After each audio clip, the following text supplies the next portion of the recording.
A paz do Senhor, Deus abençoe a sua vida em nome do Senhor Jesus. Vamos lá para o nosso estudo de número 10 e nós vamos aqui meditar em Romanos capítulo 7, do versículo 1 ao versículo 6. Você coloca o título, Uma Nova Aliança, um Novo Compromisso. Aqui Paulo ele vai usar uma ilustração. Paulo ele vai usar uma ilustração de um casamento, mas ele poderia usar várias outras ilustrações. O que ele está destacando aqui é sobre o poder da lei, como funciona essa lei que nós conhecemos muito bem. Então ele diz assim, ó, meus irmãos, falo a vocês como as pessoas que conhecem a lei.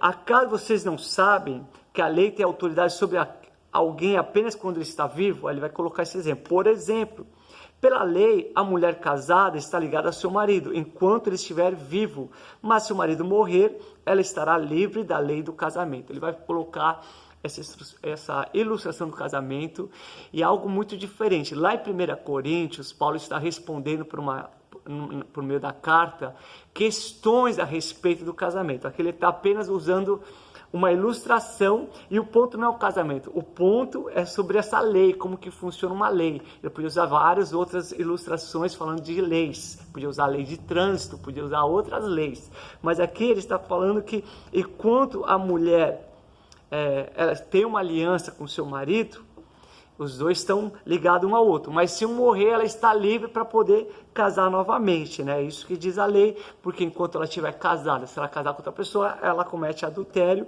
e vice-versa. Aí ele continua aqui.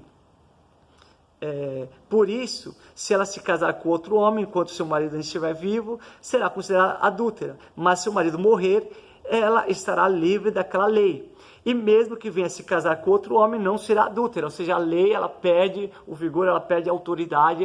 Existe esse ponto que enquanto o marido ou a mulher estiver viva, né, enquanto ele não for viúvo, ele pode casar novamente, né, se ele for viúvo. Assim, meus irmãos, vocês também morreram para a lei. Agora ele vai falar o ponto do que ele está ensinando.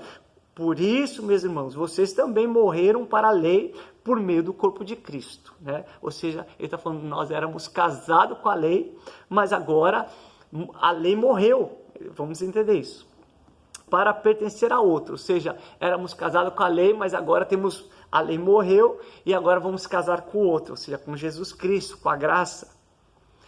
Aquele que ressuscitou dos mortos, né? A fim de que venhamos a dar frutos para Deus. Ou seja, casamos com Cristo a fim de agora darmos fruto.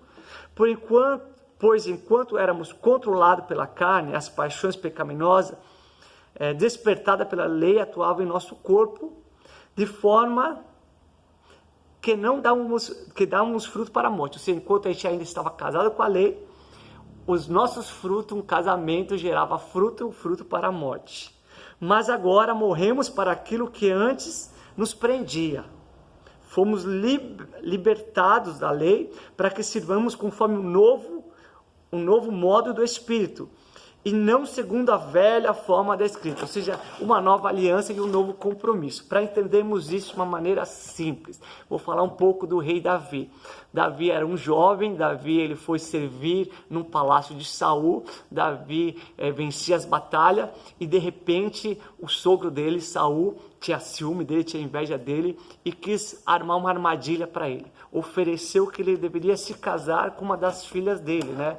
E agora Davi deveria estar empolgado, deveria estar feliz porque ia casar, né, um casamento com a filha do rei, mas disse que Davi ficou preocupado porque naquela época como que ele ia pagar, qual o dinheiro, qual a condição que ele tinha para poder casar com uma filha do rei. Mas diz que Saul fez isso com uma armadilha para matar Davi.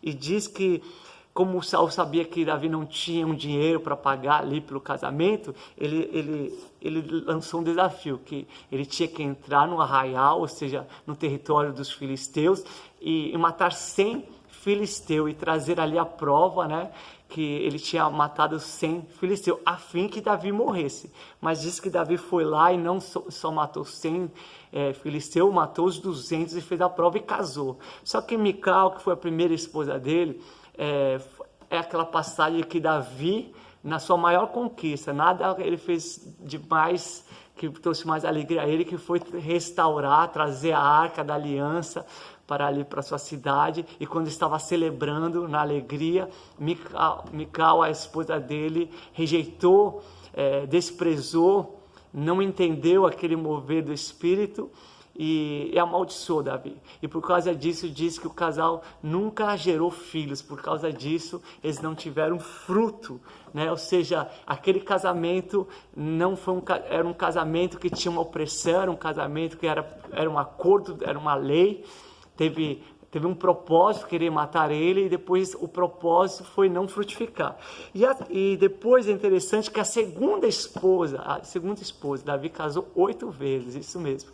Mas a segunda esposa dele é Abigail. Abigail era esposa de um homem chamado, aqui vou achar o nome dele, Nabal, que significa insensato. Diz que esse homem era muito rude, que esse homem era muito ingrato, que esse homem era muito mau. E certa vez, se Davi já era rei, ele precisava alimentar os seus soldados, e ele pediu um favor para esse homem, e esse homem fechou o coração, esse homem amaldiçoou Davi.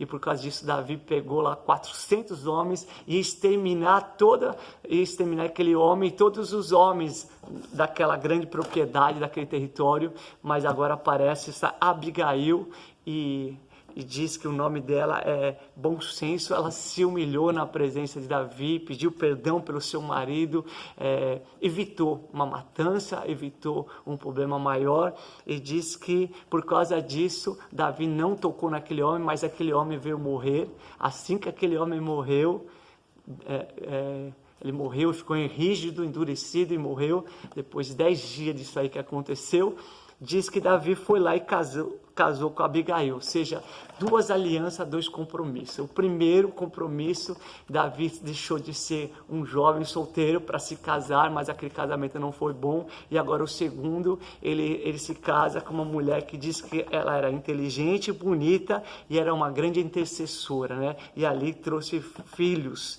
ou seja, 2 casamentos, 2 alianças distintas.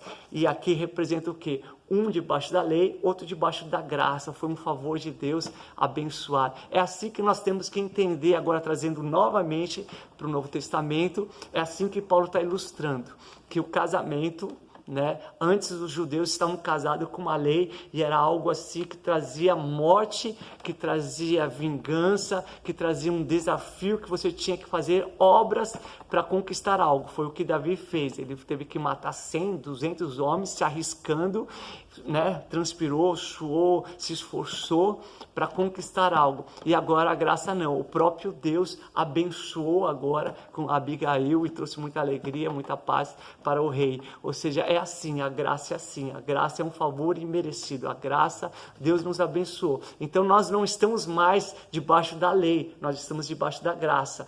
Não estamos mais presos, mais dominados à antiga lei, mas agora temos um novo casamento, não com Moisés, não com os 10 mandamentos, não com o Torá, não com a lei dos judeus, mas sim com a lei de Cristo, com o amor de Cristo, amém? Isso que Paulo está ilustrando nesse capítulo aqui, Romanos capítulo 7, que você possa ter recebido esse entendimento, que você possa entender que você não está casado com Jesus por uma obrigação, senão o inimigo vai te destruir, ou senão você não vai prosperar, não. Você está casado, tem uma aliança, tem um compromisso com Jesus, porque Ele te amou primeiro, porque Ele te protegeu, Ele te acolheu, porque Ele é bom e Ele quer que você esteja na paz dEle, debaixo da proteção dEle. Assim como o marido deve cuidar da esposa, Cristo cuida da sua igreja, Cristo cuida das nossas vidas, amém?